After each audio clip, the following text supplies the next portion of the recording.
Today I'm making a delicious brown rice and black bean casserole.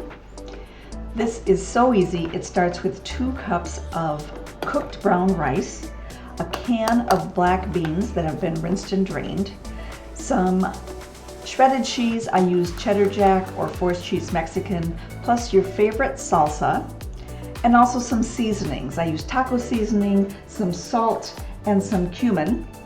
And then also some frozen corn. I don't even bother to thaw this or anything, just straight from frozen. It works just fine. Then I just stir it all together. And you've got to love a recipe where you can do all of your mixing right in the casserole dish and not have another bowl to clean, am I right? Just kind of mix it until it's well distributed and ready to be called a casserole. Of course, for the final touch, we have to add some cheese to the top. Just sprinkle a little cheese all over that top surface so you have some nice melty cheese when you're done. I can tell you that officially the recipe calls for about 1/4 cup.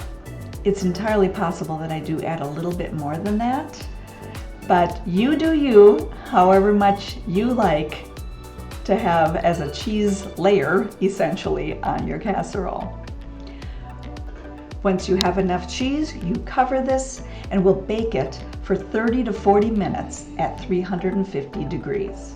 Correction, 375 degrees.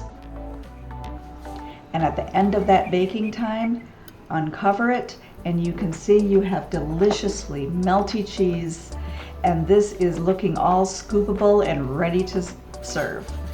You can serve this with tacos, burritos, or just by itself. I really hope you try this because if you do, I know you will love it.